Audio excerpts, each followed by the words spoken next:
المنار المنار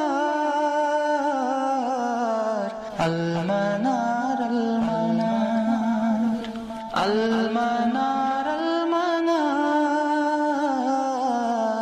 المنار المنار اے امین علم و فن اے حکمتوں کے انجمن تجھ پہ نازاں ہے چمن تجھ پہ نازاں ہے چمن. السلام علیکم ورحمۃ اللہ وبرکاتہ. الحمد للہ وکفا وسلام علی عبادہ الذین اصطفى اما بعد.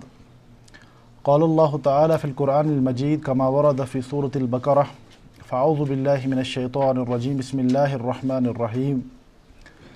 وَإِن كُنتُمْ فِي رَيْبٍ مِّمَّا نَزَّلْنَا عَلَىٰ عَبْدِنَا فَأْتُوا بِسُورَةٍ مِّن مِّثْلِهِ وَادْعُوا شُهَدَاءَكُم مِّن دُونِ اللَّهِ إِن كُنتُمْ صَادِقِينَ فَإِن لَّمْ تَفْعَلُوا وَلَن تَفْعَلُوا فَاتَّقُوا النَّارَ الَّتِي وَقُودُهَا النَّاسُ وَالْحِجَارَةُ أُعِدَّتْ لِلْكَافِرِينَ. رب اشرح لي صدري ويسر لي أمري واحلل عقدة من لساني يفقهوا قولي. اللهم أرنا الحق حقا وارزقنا اتباعه وأرنا الباطل باطلا وارزقنا اجتنابه. اللهم وفقنا لما تحب وترضى. ربنا آتنا في الدنيا حسنة وفي الآخرة حسنة وقنا عذاب النار. آمین یا رب العالمین. علوم القرآن کے گزشتہ درس میں ہم نے مبادئ العلم العشرہ المبادئ العشرہ فی العلم اس حوالے سے بات کی تھی کہ علوم کی آپس میں ڈسٹنگوش کرنے کے لیے، یعنی ہر ایک علم کا اپنا دائرہ سمجھنے کے لیے ضروری ہے کہ اس علم سے متعلق 10 بنیادی باتوں کو سمجھا جائے. ان 10 بنیادی باتوں کو شیخ محمد ابن علی الصبان رحمہ اللہ تعالیٰ نے اس شعر میں جمع فرمایا ہے. وہ فرماتے ہیں ان مبادئ کل فن عشرہ، بے شک ہر کسی علم کے فنڈامنٹلز، ہر کسی علم کی بنیادیں 10 چیزوں پر ہوتی ہے. الحد والموضوع ثم الثمرہ، سب سے پہلے اس علم کی تعریف کو سمجھنا، اس کے بعد اس علم کا موضوع، اس علم کا فائدہ، ونسبت، اس علم کی نسبت کہاں کی جانب ہے، کیا یہ علوم العقلیہ میں سے ہے، علوم الشرعیہ میں سے ہے، یا دونوں کے امتزاج سے وجود میں آنے والا معاملہ ہے. والواضع، اس علم کی بنیادیں رکھنے والا کون ہے. والاسم، اس علم کا نام، یعنی اس کی جو ہم کہتے ہیں نومنکلیچر، اس کی ٹرمینالوجی کو سمجھنا، اصطلاحات کو سمجھنا. والاستمداد، اس علم کے سورسز. حکم الشارع، اور اس علم سے متعلق شارع اللہ رسول کا کیا حکم ہے. مسائل، اور اس علم کے کنٹینٹس کیا ہیں. تو فرماتے ہیں شیخ محمد ابن علی الصبان رحمہ اللہ، جس نے ان 10 باتوں کا صحیح سے ادراک کیا، ان 10 باتوں کو صحیح سے سمجھ لیا، تو اس علم کے بارے میں وہ انسان شرف کے مقام پر پہنچ جائے گا. تو کسی بھی موضوع کو پڑھنے سے پہلے اس موضوع کے بارے میں کلیئرٹی کا ہونا بہت زیادہ ضروری ہے، کہ جو آپ پڑھ رہے ہیں آپ سمجھ رہے ہیں کہ آپ پڑھ کیا رہے ہیں، کہ ایسے ہی چلے جا رہے ہیں. تو ہم جب بات کرتے ہیں اس پورے، یعنی جو ہمارا یہاں پر المنار میں پڑھانے کا سلسلہ ہے، بنیادی طور پر یہ پیکیج تو ایک ہی ہے، العلوم الشرعیہ، چاہے علوم القرآن ہو، اصول الحدیث ہو، اصول الفقہ ہو، یہ سب آپس میں انٹر کنیکٹڈ ہیں. تو یہ سب مل کر، یہ جب سب علوم ہم حاصل کرتے ہیں، سب کا بنیادی ہدف کیا رہتا ہے؟ اللہ کی شریعت کو سمجھنا، اللہ کی شریعت کو صحیح فہم حاصل کرنا. اب اس پوری پیکیج کے اندر سب ڈویژنز جو ہیں، الگ الگ ڈومینز جو ہیں، ان کو سمجھنے کے لیے ان 10 باتوں کا سمجھنا ضروری ہے. تو بہرحال ان سب باتوں پر پچھلے درس میں تفصیل سے بات ہو چکی ہے. آج کے درس میں جو ہمارا بنیادی موضوع ہے وہ ہے نشأۃ علوم القرآن الکریم و تطورھا، کہ قرآن کریم کے جو یہ علوم ہے، علوم القرآن کا جو یہ سبجیکٹ ہے، اس کا اوریجن اور اس کی ڈیولپمنٹ، یعنی علوم القرآن کب اور کیسے شروع ہوئے اور تاریخ میں کن کن مراحل سے ہو کر یہ ڈیولپ ہوتا رہا ہے. آج جب ہم یہاں پر المنار میں بیٹھے ہوئے علوم القرآن کو پڑھ رہے ہیں تو ہم پہلی بار یہ کام نہیں کر رہے ہیں. ہم ایسا دعویٰ نہیں کرتے کہ ہم سے پہلے اس کتاب کو کوئی جاننے والا نہیں تھا. ہم سے پہلے علوم القرآن کو پڑھنے پڑھانے والے لوگ نہیں تھے۔ ہم کہتے ہیں کہ یہ بالکل ایک تاریخی سلسلہ چلا آ رہا ہے، اس تاریخی سلسلے میں کن کن مراحل سے یہ علم گزرا ہے اور کن کن ڈیولپمنٹس کا اس میں معاملہ پیش آیا ہے، تو ہم آج کے درس میں یہی سمجھیں گے۔ تو اس موضوع کو پڑھنے کا ہمارا کیا مقصد ہے، کیوں پڑھ رہے ہیں ہم؟ کیونکہ سب سے پہلے یہ بات یاد رکھیں، اللہ رب العزت نے جو دین نازل فرمایا ہے، اس دین کے ساتھ اس دین کی شرح بیان کرنے والے کو بھی بھیجا گیا ہے۔ آپ دیکھیں گے کہ بار بار ہمارا فوکس اس بات پر رہتا ہے کہ یہاں پر قرآن کا صحیح فہم، خالی قرآن کا فہم کافی نہیں ہے۔ ہم دیکھتے ہیں کہ قرآن کے بارے میں مختلف لوگ مختلف نظریات پیش کرتے ہیں۔ قرآن نے خود کہا یضل بہ کثیرا ویہدی بہ کثیرا، اسی قرآن کے ذریعے سے بہت سارے لوگ ہدایت یافتہ ہو جائیں گے اور بہت سارے لوگ گمراہی کے راستے پر چلے جائیں گے۔ قرآن کی تحریف کر کے، قرآن کے غلط معنی بیان کر کے، قرآن کے معنی کو توڑ مروڑ کر پیش کرنے کی جو مختلف کوششیں ہیں، ان سب سے محفوظ رہنے کے لیے ایک فریم ورک ہمارے پاس رہتا ہے، ہمارے پاس ایک واضح منہج رہتا ہے، تاکہ اس کتاب کے فہم میں ہم کہیں چونک نہ کھا جائے، کہیں ہم بھٹک نہ جائے، ٹھیک ہے؟ تو ہم کہتے ہیں کہ جو یہ سلسلہ اللہ کے نبی صلی اللہ علیہ وسلم سے شروع ہوا ہے، یہ برابر امت میں آج تک یعنی چالو ہے۔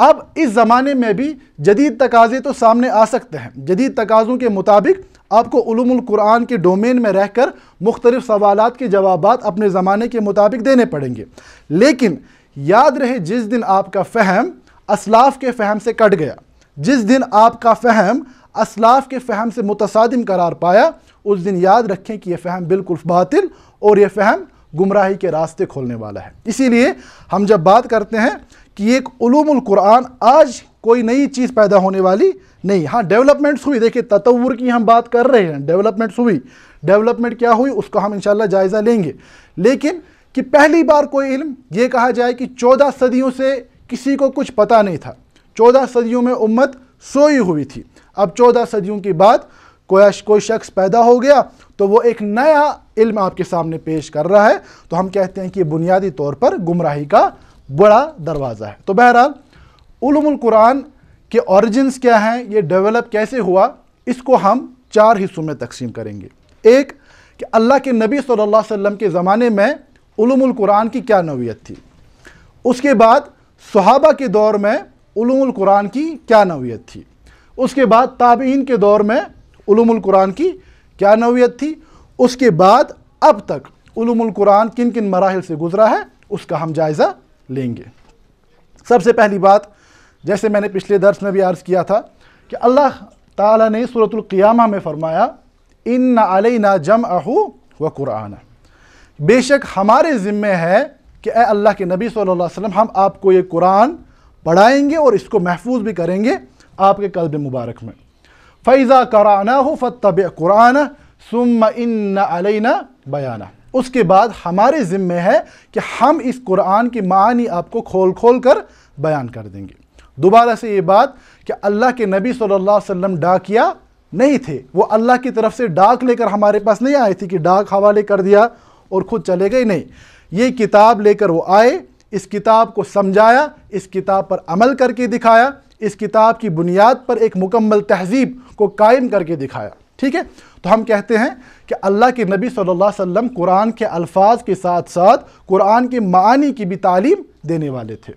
دیکھیں اس سے زیادہ وضاحت کے ساتھ یہ بات سورۃ النحل کی آیت نمبر 44 میں بیان کیا گیا، وَأَنزَلْنَا إِلَيْكَ الذِّكْرَ، اے اللہ کے نبی صلی اللہ علیہ وسلم ہم نے آپ کی جانب الذکر یعنی قرآن مقدس کو نازل فرمایا، لِتُبَيِّنَ لِلنَّاسِ، تاکہ آپ لوگوں پر واضح کریں، آپ لوگوں پر واضح کریں مَا نُزِّلَ إِلَيْهِمْ، جو ان کی طرف نازل ہوا ہے، وَلَعَلَّهُمْ يَتَفَكَّرُونَ، اور تاکہ وہ غور و فکر کرے۔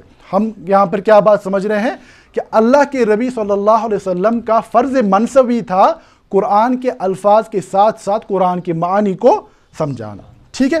اسی لیے ہم کہتے ہیں کہ تمام علوم کی بنیاد خود اللہ کے نبی صلی اللہ علیہ وسلم ڈال کر گئے تھے، ٹھیک ہے؟ اب دیکھیے اللہ کے نبی صلی اللہ علیہ وسلم کے زمانے میں علوم القرآن جو ہم کہتے ہیں ٹیکنیکل زبان میں، اس کا کیا معاملہ تھا؟ سب سے پہلی بات جاننے کی یہ ہے کہ جو عرب تھے، جو اللہ کے نبی صلی اللہ علیہ وسلم کے پہلے مخاطبین تھے، وہ عربی زبان کو بہت اچھے سے جاننے والے تھے، اسی لیے قرآن کے الفاظ کو سمجھنے میں اتنی دشواری ان کو پیش نہیں آتی تھی۔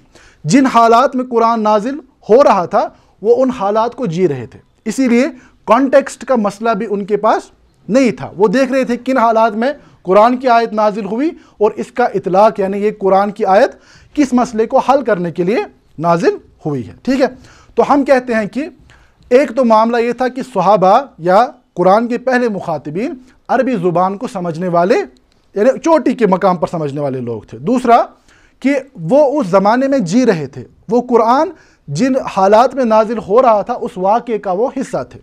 اور تیسری چیز کہ اگر قرآن کو سمجھنے میں کوئی دقت، کوئی مشکل پیش آتی تھی تو ان کے پاس قرآن کو سمجھنے کا سب سے یعنی عظیم ترین اور سب سے معتبر ترین ذریعہ جو ہے اللہ کے نبی صلی اللہ علیہ وسلم، وہ بنفس نفیس موجود تھے۔ صحابہ کو قرآن کی کسی آیت کو سمجھنے میں دشواری پیش آئی تو اللہ کے نبی صلی اللہ علیہ وسلم کے پاس جایا کرتے تھے اور وضاحت طلب کرتے تھے۔ مثال کے طور پر شیخان یعنی امام بخاری اور امام مسلم رحمہم اللہ، وہ عبداللہ ابن مسعود رضی اللہ عنہ سے روایت کرتے ہیں، فرماتے ہیں کہ جب قرآن میں آیت نازل ہوئی، سورہ انعام کی آیت نمبر 82، الذین آمنوا ولم یلبسوا ایمانہم بظلم، وہ لوگ جنہوں نے ایمان لایا اور اپنے ایمان کو ظلم کے ساتھ خلط ملط نہیں کیا۔ ٹھیک ہے، اب دیکھیں ظلم کے اگر لغوی معنی دیکھے جائیں، ظلم ہوتا ہے کسی کا حق مارنا، ظلم کے معنی ہوتے ہیں کسی چیز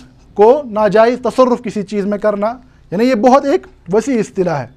اب صحابہ جو کہ ایمان کے بارے میں انتہا درجے کے سنجیدہ لوگ تھے، انہوں نے جب دیکھا کہ قرآن کہہ رہا ہے کہ یہ ایمان والے بالکل ظلم نہیں کرتے، تو وہ اللہ کے نبی صلی اللہ علیہ وسلم کے پاس گئے اور فرمایا کہ یا رسول اللہ، اے اللہ کے نبی صلی اللہ علیہ وسلم، اینا لم یظلم نفسہ، ہم میں سے ایسا کون ہے جو اپنے آپ پر ظلم نہیں کرتا؟ یعنی انسان گناہ کا شکار ہوتا ہے، انسان سے خطائیں ہوتی ہے۔ تو یہ دیکھیں یہاں پر ظلم لفظ کی وضاحت نہیں ہو رہی تھی، اسی لیے صحابہ گئے اور سوال کیا اللہ کے نبی صلی اللہ علیہ وسلم سے، اور پیغمبر صلی اللہ علیہ وسلم نے وضاحت کرتے ہوئے فرمایا لیس کما تظنون، کہ ایسا نہیں ہے جو تم لوگ سمجھ رہے ہو، بلکہ انما ہوا کما قال لقمان، یہ وہی معاملہ ہے جس کا تذکرہ لقمان نے اپنے بیٹے سے کیا تھا، یا بنی لا تشرک باللہ، اے میرے بیٹے اللہ کے ساتھ ہرگز شرک نہیں کرنا، ان الشرک لظلم عظیم، بے شک شرک سب سے بڑا ظلم ہے۔ تو یہاں کیا بات سمجھ آئی کہ صحابہ کے پاس تین خصائص تھے جو کسی اور کو حاصل نہیں ہوں گے، کہ وہ عربی زبان کو اپنی چوٹی پر سمجھتے تھے۔ کیوں؟ دیکھیے زبان کا یہ معاملہ ہوتا ہے کہ زبان بھی ڈیولپ ہوتی ہے وقت کے ساتھ، ٹھیک ہے، اسی لیے قرآن میں کہا گیا ہے کہ ہم نے پیغمبروں کو بھیجا باللسان قومی، اپنی قوم کی لسان، یعنی لغتی قومی ہی نہیں کہا گیا۔ لسان جو ہوتا ہے، لسان میں زبان بھی ہوتا ہے اور کلچرل امپلیکیشنز بھی ہوتی ہیں۔ بات سمجھ آ رہی؟ ہم کشمیر میں رہ کر کوئی بات کریں گے تو ہماری بات ضروری نہیں ہے کہ باہر والے لوگ ویسے ہی سمجھیں گے جیسے ہم کہہ رہے ہیں۔ کیوں؟ کیونکہ بہت ساری باتوں کا ہمارا اپنا لوکل کانٹیکسٹ اس میں شامل ہوتا ہے۔ بات سمجھ آ رہی ہے؟ تو اسی طرح صحابہ زبان کے ان معنوں کو سمجھ رہے تھے جو اس زمانے میں رائج تھے، ٹھیک ہے۔ ان میں سے بہت سارے لوگوں نے اسلام کو بھی دیکھا اور اسلام سے پہلے جاہلیت کے زمانے کو بھی دیکھا، ٹھیک ہے۔ ایک تو یہ معاملہ تھا۔ دوسرا کہ قرآن کے حوالے سے اگر کبھی ان کو کوئی مسئلہ درپیش ہوتا تھا تو ان کے پاس اللہ کے نبی صلی اللہ علیہ وسلم موجود تھے، وہ سوال کرتے تھے۔ اور تیسری بات کہ وہ قرآن کے نازل ہونے کے واقعے کو جی رہے تھے، وہ اس زمانے میں موجود لوگ تھے، وہ قرآن کے نزول کو دیکھ رہے تھے، ٹھیک ہے۔ تو ہم کہیں گے کہ اللہ کے نبی صلی اللہ علیہ وسلم نے اس اعتبار سے علوم القرآن کی بنیاد ڈالی کہ قرآن کی آیات کو سمجھنے میں جہاں پر صحابہ کو دقت پیش آتی تھی آپ اس کی وضاحت بیان فرما دیتے تھے۔ اسی طرح دیکھیں اس کی اور ایک مثال امام مسلم رحمہ اللہ نے اپنی صحیح میں عقبہ ابن عامر رضی اللہ تعالیٰ عنہ سے روایت بیان کی، فرماتے ہیں کہ اللہ کے نبی صلی اللہ علیہ وسلم ممبر پر کھڑے ہو کر فرما رہے تھے وَأَعِدُّوا لَهُمْ مَا اسْتَطَعْتُم مِّن قُوَّةٍ، کہ تم دشمن کے مقابلے کے لیے یعنی اپنی قوت کو جمع کرو۔ اب قوت سے کچھ بھی مراد ہو سکتا ہے، ٹھیک ہے۔ اب یہاں خود فرما رہے ہیں کہ اللہ کے نبی صلی اللہ علیہ وسلم نے خود وضاحت فرمائی الا ان القوت الرمی، کہ خبردار ہو جاؤ، قوت سے مراد تیر اندازی ہے. یعنی یہاں پر قوت کی وضاحت اللہ کے نبی صلی اللہ علیہ وسلم فرما رہے تھے. جو بات میں سمجھا رہا ہوں کہ علوم القرآن کی اصل بنیاد رکھنے والے خود اللہ کے نبی صلی اللہ علیہ وآلہ وسلم ہیں. اسی طرح مزید وضاحت کے لیے ابو عبد الرحمن السلمی رحمہ اللہ فرماتے ہیں حدثنا الذین کانوا یقرؤوننا القرآن، ہم سے ان لوگ، یہ تابعی ہیں، ابو عبد الرحمن جو ہیں یہ تابعی ہیں، فرماتے ہیں ہم سے ان لوگوں نے بیان کیا جو کہ ہمیں قرآن پڑھایا کرتے تھے. ٹھیک ہے، جو قرآن کو پڑھنے پڑھانے کے حوالے سے مشہور تھے. تابعی تھے تو کن کے شاگرد ہوئے؟ صحابہ کے. تو فرماتے ہیں جیسے کہ حضرت عثمان ابن عفان رضی اللہ عنہ، عبداللہ ابن مسعود اور دیگر صحابہ، فرماتے ہیں وہ کہا کرتے تھے انہم کانوا اذا تعلموا من النبی صلی اللہ علیہ وسلم، کہ جب بھی وہ لوگ اللہ کے نبی صلی اللہ علیہ وسلم سے قرآن پڑھتے تھے تو ان کا طریقہ کیا تھا کہ وہ 10 آیات لم یجاوزوها، وہ 10 آیات سے آگے نہیں بڑھتے تھے. حتی یتعلموا ما فیہا من العلم والعمل، یہاں تک کہ وہ ان آیات کا علم اور ان آیات کے عملی تقاضوں کو نہ سمجھتے تھے. فرماتے ہیں قالوا فتعلمنا القرآن والعلم والعمل جميعا، بس ہم نے قرآن کے علم اور قرآن کے عملی تقاضوں کو سمجھا. تو یہاں پر بھی کیا بات سمجھ آئی کہ صحابہ 10 آیات کو پڑھتے تھے، اللہ کے نبی صلی اللہ علیہ وسلم سے وضاحتیں طلب کرتے تھے، احکامات کے بارے میں استفسار یعنی سوالات پوچھتے تھے. تو یہاں پہ ہمیں سمجھ آیا کہ چاہے علوم القرآن ہو، اصول التفسیر ہو، اصول الحدیث ہو، ان سب کی بنیادیں کنہوں نے ہمیں فراہم کی ہیں؟ بذات خود اللہ کے نبی صلی اللہ علیہ وآلہ وسلم نے. اب اللہ کے نبی صلی اللہ علیہ وسلم کے اس دنیا سے تشریف لے جانے کے بعد یہ ذمہ داری صحابہ پر عائد ہوئی. تو صحابہ کے زمانے میں علوم القرآن کا کیا معاملہ رہا؟ سب سے پہلی بات، صحابہ تعداد کثرت سے تھے لیکن کچھ لوگ زیادہ مشہور ہوئے. جیسے کہ یہ سب بالکل ایک واضح بات ہے کہ ہر کوئی انسان علم، ذہانت اور یادداشت کے حوالے سے ایک ہی مقام پر نہیں ہوتا. تو یہ گریڈنگ ہمیں صحابہ کے یہاں بھی ملتی ہے کہ وہاں بھی علم کے حوالے سے بعض صحابہ زیادہ مشہور ہوئے. تو دیکھیے اب صحابہ کے یہاں علوم القرآن کس اعتبار سے پایا جاتا تھا، اس کی وضاحت ہمیں عبداللہ ابن مسعود رضی اللہ عنہ کے اس یعنی قول سے ملتی ہے جس کو امام بخاری رحمہ اللہ نے نقل فرمایا ہے. فرماتے ہیں کہ عبداللہ ابن مسعود رضی اللہ عنہ کہا کرتے تھے واللہ الذی لا الہ غیرہ، اس اللہ کی قسم جس کے سوا کوئی عبادت کے لائق نہیں ہے، ما انزلت السورہ من کتاب اللہ، اللہ کی کتاب میں کوئی ایسی صورت نازل نہیں ہوئی الا انا عالم، سوائے کہ میں جانتا ہوں اس کے بارے میں این انزلت، کہ وہ آیت کہاں نازل ہوئی. جب ہم پڑھیں گے آگے چل کر اسی کو ہم کہتے ہیں مکی مدنی، اسی کو ہم کہتے ہیں مکی مدنی. تو عبداللہ بن مسعود نے کیا فرمایا؟ قرآن کی ایسی کوئی آیت نہیں ہے جس کے بارے میں یہ نہیں جانتا ہوں کہ یہ کہاں نازل ہوئی.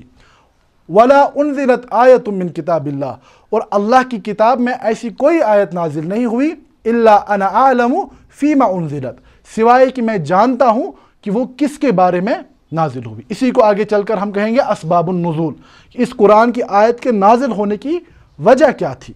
ٹھیک ہے، ولو عالم، اور دیکھیے اس کے بعد فرماتے ہیں پس اگر میں جانتا کسی ایسے شخص کو اعلم منی بکتاب اللہ، جو مجھ سے زیادہ اللہ کی کتاب کا علم رکھنے والا ہوتا، تبلغہ الابل، اور اس کے پاس اونٹوں کا پہنچنا ممکن ہو، لرقبت الیہ، تو ضرور میں اس علم کو حاصل کرنے کے لیے اس کے پاس جاتا.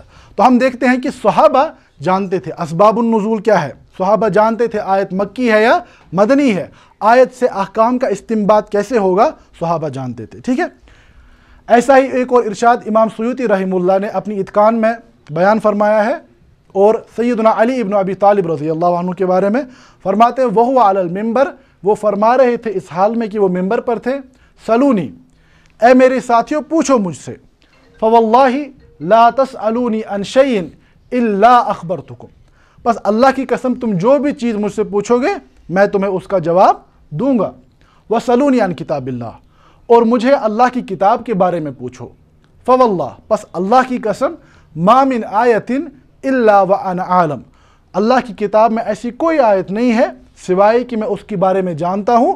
اب اللیل نزلت، کیا وہ رات کو نازل ہوئی، ام بنہار، یا دن میں نازل ہوئی، ام فی سہل، یا وہ کسی یعنی پلین میدان میں نازل ہوئی، ام فی جبل، یا وہ کسی پہاڑ پر نازل ہوئی. یعنی یہی دیکھیں علوم القرآن میں جو چیزیں ہم پڑھتے ہیں صحابہ ان چیزوں کو جاننے والے لوگ تھے، صحابہ ان چیزوں کو جاننے والے لوگ تھے. اب صحابہ کے زمانے میں جو لوگ یعنی قرآن کو پڑھنے اور پڑھانے کے حوالے سے زیادہ مشہور ہوئے، ان میں سب سے پہلے خلفائے اربع یعنی سیدنا ابو بکر، عمر، عثمان اور علی رضی اللہ عنہم اجمعین. اسی طرح عبداللہ ابن مسعود، عبداللہ ابن زبیر، ابی ابن کعب، زید ابن ثابت، عبداللہ ابن مسعود، ابو موسیٰ اشعری اور سیدہ عائشہ صدیقہ رضی اللہ تعالی عنہ. یہ سب لوگ وہ تھے جو قرآن کو پڑھنے اور پڑھانے کے حوالے سے زیادہ مشہور ہوئے زیادہ. ٹھیک ہے، اب دیکھیں سوال پیدا ہو سکتا ہے کہ اگر صحابہ ان سب چیزوں کو جانتے تھے تو انہوں نے لکھا کیوں نہیں، یعنی اس کو کسی کتابی شکل میں ہمارے پاس اگر دیکھیں عبداللہ ابن مسعود رضی اللہ عنہ کی لکھی ہوئی کوئی کتاب موجود ہوتی تو کتنی اچھی بات ہوتی ہمارے لیے. ٹھیک ہے، تو علماء نے اس کا جواب دیا ہے کہ صحابہ نے علوم القرآن کے اس علم کو کتابی صورت میں جمع کیوں نہیں فرمایا. اس کی ایک وجہ کیا تھی، لم تکن لہم حاجۃ الی التدوین والتعلیف. سب سے پہلے کہ اس زمانے میں اس چیز کی ضرورت، یعنی کام جب ہوگا کام مقصد کو سامنے رکھ کر کیا جاتا ہے. ہمارے زمانے میں جو ہمارا ایک علمی طور پر ایک مسئلہ پیدا ہو گیا ہے کہ لوگ کچھ بھی لکھے جا رہے ہیں، یعنی آپ کچھ جانتے نہیں آپ پھر بھی لکھنا چاہتے ہیں.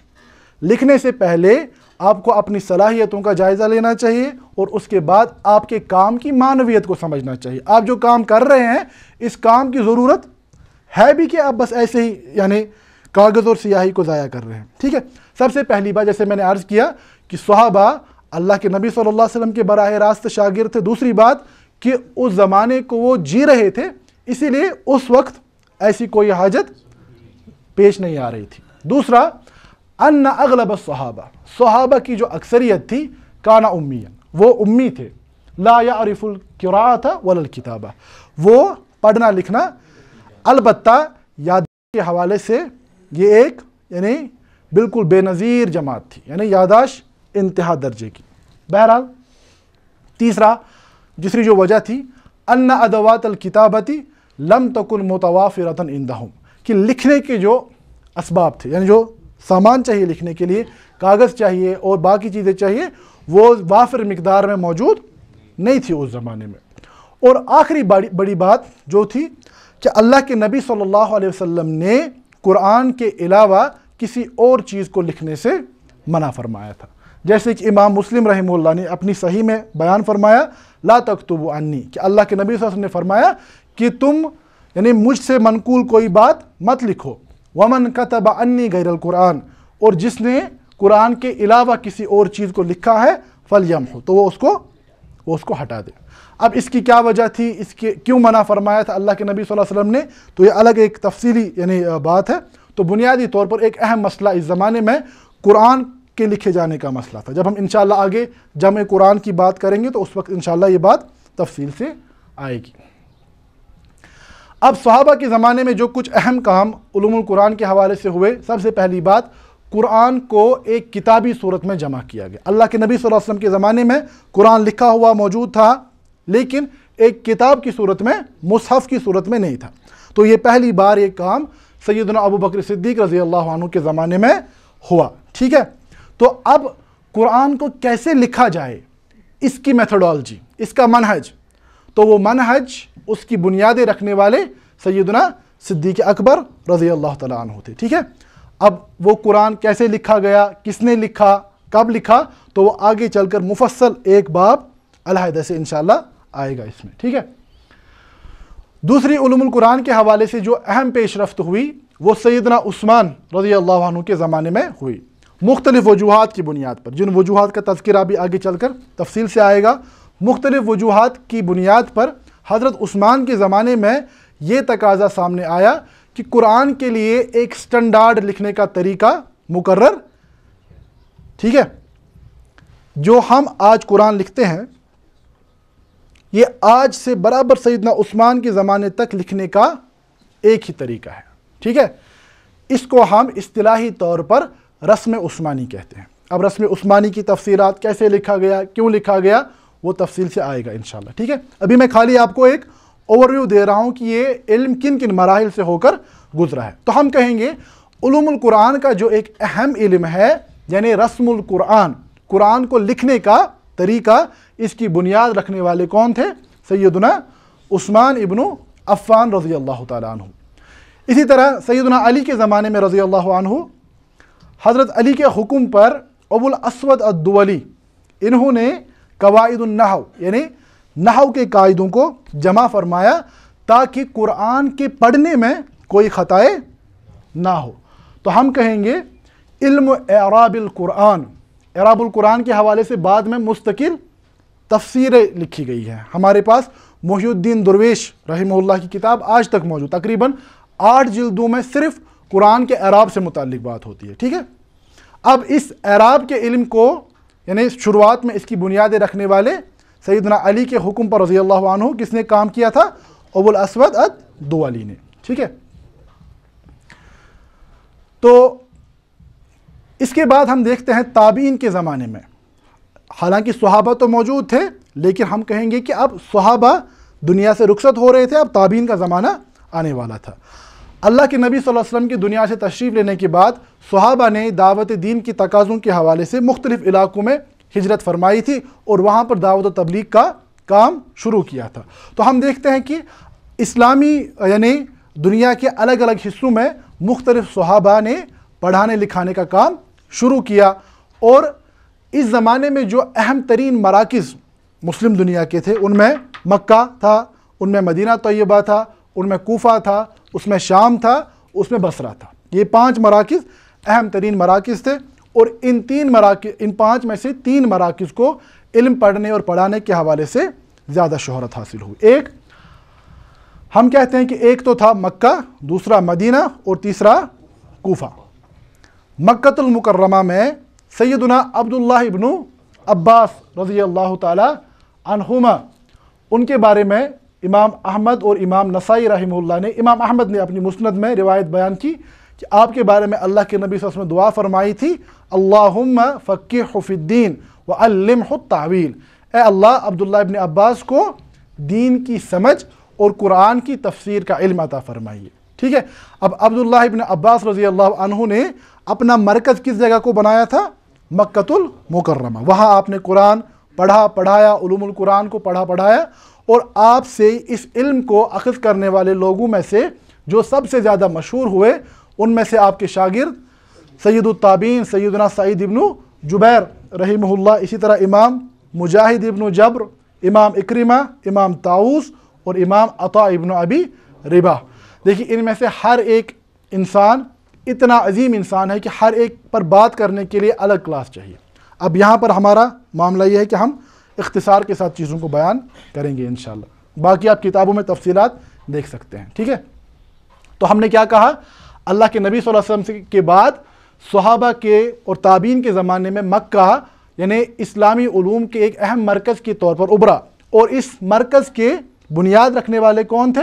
عبداللہ ابن عباس، اور آپ کے بعد آپ کے شاگردوں میں سے جو سب سے زیادہ مشہور ہوئے وہ یہ لوگ تھے، اور ان میں سے بھی آپ سے سب سے زیادہ روایت کرنے والے امام مجاہد اور امام اکرمہ ہیں، ٹھیک ہے۔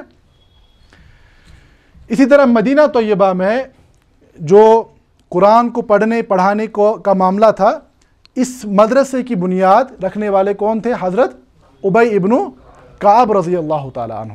ابی ابن کعب کے مناقب کے حوالے سے یعنی آپ کی تعریف میں امام ترمذی رحمہ اللہ نے کتاب المناقب میں روایت بیان کی، فرمایا کہ اللہ کے نبی صلی اللہ علیہ وسلم نے فرمایا اقرأہم ابی ابن کعب، کہ میرے صحابہ میں قرآن کا سب سے زیادہ جاننے والا کون ہے؟ ابی ابن کعب رضی اللہ تعالیٰ عنہ۔ آپ کے مشہور شاگردوں میں سے کون کون ہیں؟ زید ابن اسلم، ابو العالیہ اور محمد ابن کعب القرظی رحمہم اللہ۔ اسی طرح کوفہ، یہ مدرسہ ہمارے لیے زیادہ اہمیت اس اعتبار سے رکھتا ہے کہ برصغیر کے میں جو علمی روایت منتقل ہوئی ہے، کیوں؟ یہ جو کوفہ ہے یہ ہم کہیں گے جزیرۃ العرب اور اس کے بعد جو ایشیا ہے اس کی سرحدوں پر واقع یعنی ایک اہم مرکز ہے، ٹھیک ہے۔ تو ہم کہتے ہیں کہ کوفہ کے سے ہی اہم علمی روایت برصغیر میں منتقل ہوئی ہے۔ بہرحال کوفہ میں جو صحابہ میں سے تھے موجود تھے وہاں سیدنا عبداللہ ابن مسعود رضی اللہ تعالیٰ عنہ، عبداللہ ابن مسعود کو یہ شرف حاصل ہے کہ آپ کو اسلام میں سبقت، بہت پہلے مسلمان بنے تھے، اور اللہ کے نبی صلی اللہ علیہ وسلم کے بعد سب سے پہلے جنہوں نے قریش کو اعلاناً قرآن سنایا وہ عبداللہ ابن مسعود تھے۔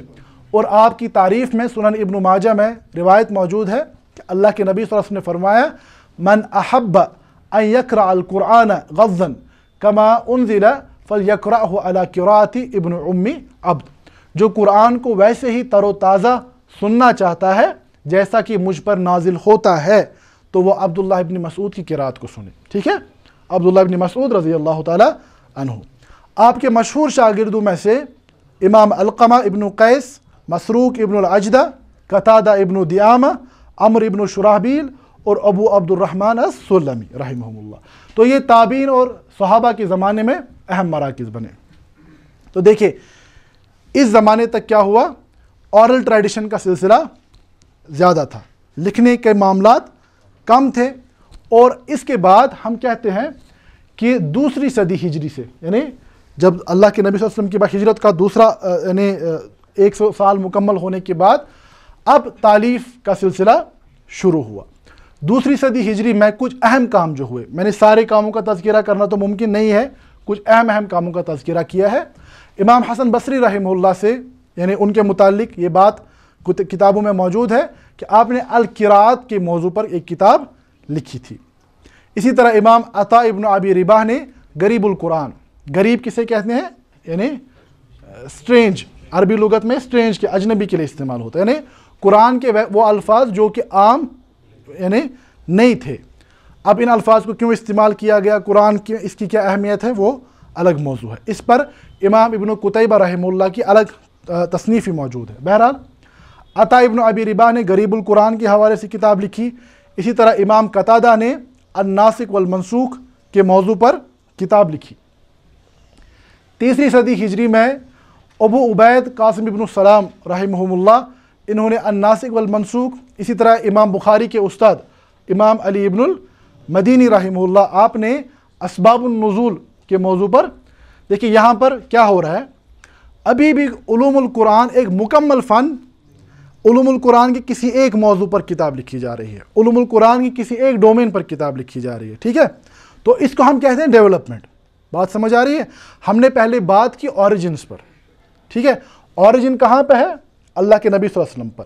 اب صحابہ کے زمانے میں اس علم کو پیش کرنے کے طریقے میں کچھ کام ہوا، اس کے بعد کام ہوتا رہا، وہ کام اس زمانے تک چل رہا ہے اور اس کی سکوپ قیامت تک باقی رہے گی۔ اب پچھلی بنیادوں کو گرا کر کہ پیچھے کسی نے کچھ نہیں کیا ہے، میں اس کام کو نئے سے شروع کروں گا، تو یہ سب سے بڑی گمراہی ہے جو اس زمانے میں بعض لوگ اس گمراہی کو امت کے اندر پھیلا رہے ہیں۔ بہرحال اسی طرح اس صدی میں، تیسری صدی میں، امام ابن قتیبہ نے تعویل مشکل القرآن و تفسیر غریب القرآن، یہ الگ الگ دو کتابیں، ٹھیک ہے، تو یہ ان میں سے اکثر کتابیں ہمارے پاس موجود ہیں۔ چوتھی ہجری میں امام ابو اسحاق الزجاج، یہ مشہور گرامرین ہیں، ٹھیک ہے، یعنی نحوی علماء میں سے، انہوں نے اعراب القرآن کے حوالے سے تصنیف لکھی۔ امام ابو بکر سجستانی رحمہ اللہ، جن کی وفات 330 ہجری میں ہوئی ہے، آپ نے تفسیر غریب القرآن لکھی۔ ابو بکر باقلانی رحمہ اللہ اعجاز القرآن آپ نے لکھی۔ دیکھیں میں یہاں پر تفسیروں کا تذکرہ نہیں کر رہا ہوں، ابھی تفاسیر کا معاملہ الگ ہے، یہاں پر علوم القرآن میں کیا لکھا گیا وہ بات، ٹھیک ہے، علوم القرآن ایز اے سائنس، علوم القرآن ایک علم، ایک فن کے طور پر کیا کام ہوا ہے اس کا تذکرہ ہو رہا ہے۔ 5ویں صدی ہجری میں ان کا نام اس سے پہلے بھی پچھلے درس میں بھی آیا، میں نے یہ بات کہی تھی کہ وہ کتاب جو سب سے پرانی علوم القرآن کی کتاب ہمارے پاس پہنچی ہے وہ علی ابن ابراہیم الحوفی، اس سے پہلے امام مرزبان کی بھی کتاب ہے، لیکن جو کتاب ہمارے پاس موجود ہے وہ علی ابن ابراہیم الحوفی کی کتاب۔ آپ نے ایک علوم القرآن پر مستقل کتاب لکھنے کے علاوہ اعراب القرآن کے حوالے سے کتاب لکھی۔ آپ کی مستقل کتاب کا نام پچھلے درس میں نے بیان کیا تھا، الحاوی فی علوم القرآن، ٹھیک ہے۔ اسی طرح امام ماوردی رحمہ اللہ نے امثال القرآن لکھی، ابو الحسن الواحدی نے یہ اسباب النزول کے موضوع پر سب سے اہم ترین کتاب ہے، یعنی امام واحدی کی کتاب اسباب النزول۔ 6 صدی ہجری میں امام کرمانی رحمہ اللہ کی کتاب البرہان فی متشابہ القرآن، راغب اصفہانی کی کتاب المفردات فی غریب القرآن، السحیلی کی کتاب مبہمات القرآن۔ دیکھیے ہر ایک کتاب اس لائق ہے کہ اس پر الگ سے بات کی جائے، لیکن ہمارا ابھی یعنی وہ سکوپ ہمارے پاس نہیں ہے، کتابوں میں ان کی یعنی تفصیلات موجود ہے۔ 7ویں صدی ہجری میں علم الدین سخاوی رحمہ اللہ نے جمال القراء و کمال الاقراء، عز ابن عبد السلام نے مجاز القرآن، محمد ابن ابی بکر الرازی نے اسئلۃ و اجوبتها اس نام سے علوم القرآن کے حوالے سے کتاب لکھی۔ 8ویں صدی ہجری میں امام ابن القیم رحمہ اللہ نے التبیان، امام طوفی رحمہ اللہ نے الاکسیر فی علم التفسیر لکھی، ابو حیان النحوی نے لغات القرآن لکھی، ابن کثیر رحمہ اللہ نے فضائل القرآن لکھی۔ 8ویں یعنی بلکہ 9ویں صدی ہجری میں امام ابن حجر عسقلانی رحمہ اللہ نے العجائب فی بیان الاسالیب فی بیان الاسباب لکھی، امام الکفائجی نے التیسیر فی قواعد علم التفسیر، امام سیوطی جو کہ علوم القرآن میں ایک کارنر سٹون کی حیثیت رکھتے ہیں، آپ 9ویں صدی ہجری سے تعلق رکھنے والے تھے۔ آپ نے کیا لکھی؟ مفخمات الاقران فی مبہمات القرآن، اسی طرح لباب النقول فی اسباب النزول۔ اب آپ کی مستقل ایک کتاب الاتقان فی علوم القرآن کے نام سے۔ ابھی میں ان کتابوں کا تذکرہ نہیں کر رہا ہوں، ابھی یہ وہ کتابیں ہیں جو الگ الگ موضوعات پر لکھی گئی ہیں، ٹھیک ہے۔ اس کے بعد 10ویں صدی ہجری میں امام قسطلانی رحمہ اللہ نے لطائف الاشارات فی علم القراءت، ابن الشہنہ نے غریب القرآن۔ اب 10ویں صدی ہجری کے بعد کچھ اہم کتابوں کا تذکرہ، احمد ابن محمد المکری نے اعراب القرآن، عبد الغنی النابلسی نے کفایت المستفید فی علم التجوید، امام جمروزی نے تحفۃ الاطفال۔ یہ تحفۃ الاطفال تجوید پر کتاب ہے، یہاں پر پڑھائی گئی ہے، ہمارے یوٹیوب چینل پر شرح کے ساتھ موجود ہے، ٹھیک ہے۔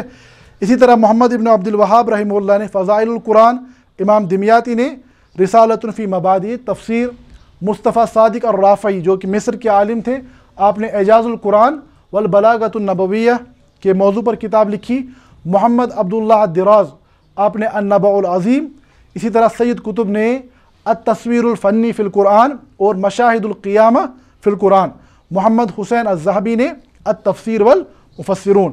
یہ اس زمانے تک اور بھی ہزاروں کتاب ہے، سب کا تذکرہ کرنا ممکن۔ یہ بات آپ لوگ شاید یہ سمجھ رہے ہوں گے کہ یہ بات کیوں کرنی تھی، اتنی ساری کتابوں کا نام کیوں بیان کرنا تھا، یہ ایسے چل سکتا تھا معاملہ۔ ان ساری کتابوں کو بیان کرنے کا معاملہ آپ کو ڈرانا نہیں تھا، معاملہ یہ ہے جس بات کو ہم بار بار یہاں پر ایمفیسائز کرتے ہیں کہ یہ علم جو ہے، یہ دین جو ہے، یہ نسلاً بعد نسل اللہ کے نبی صلی اللہ علیہ وسلم سے منتقل ہوتا ہوا چلا آ رہا ہے۔ قرآن کے الفاظ اور قرآن کی معانی کی علمی بنیادوں پر ہر صدی میں، ہر زمانے میں حفاظت ہوئی ہے۔ جو اللہ نے وعدہ فرمایا تھا انا نحن نزلنا الذکر وانا لہ لحافظون، اس کے بارے میں قرآن کے ہی الفاظ وما ہوا بقول شاعر، یہ کسی شاعر کا تخیل نہیں تھا کہ ہم ہر زمانے میں کتاب کی حفاظت کریں گے۔ دیکھیں کتاب کی حفاظت ان افراد کے ذریعے سے رب نے فرمائی کہ اس کتاب کے ایک ایک پہلو پر، قرآن کی زبر زیر پر، ان کو ہم اعراب کہتے ہیں، اس پر کتابیں موجود ہیں، قرآن کی نحو پر کتابیں موجود ہیں، الفاظ کے معنی پر کتابیں موجود ہیں، ٹھیک ہے۔ یہ سلسلہ میں اس لیے بیان کر رہا تھا تاکہ آپ سمجھیں المنار میں بیٹھ کر جب آج ہم علوم القرآن پڑھ رہے ہیں تو یہ ایک کنیکٹڈ سلسلہ ہے، یہ اچانک سے کوئی شروع ہونے والا کام نہیں ہے، ٹھیک ہے۔ اب علوم القرآن میں مکمل کتاب کے طور پر جو اہم کتابیں ہیں ان میں ابو الحسن اشعری رحمہ اللہ کی کتاب المختزن فی علوم القرآن، امام ابن الجوزی کی کتاب فنون الافنان فی عجائب علوم القرآن، ابو شامہ رحمہ اللہ کی کتاب المرشد الوجیز الی علوم تتعلق بالکتاب العزیز، بدر الدین زرکشی یہ اہم ترین کتاب ہے، اس کتاب کو یاد رکھیں، اس کتاب کا حوالہ اس پورے سلسلے میں بار بار آئے گا، البرہان فی علوم القرآن۔ یہ کتاب آج بھی مارکیٹ میں آپ کو آسانی سے مل جائے گی، یہ 8ویں صدی ہجری میں لکھی جانے والی کتاب ہے، ٹھیک ہے۔ اسی طرح امام سیوطی رحمہ اللہ کی دو اہم ترین کتابیں، ایک تو ہے آپ کی التحبیر فی علوم التفسیر اور دوسری الاتقان فی علوم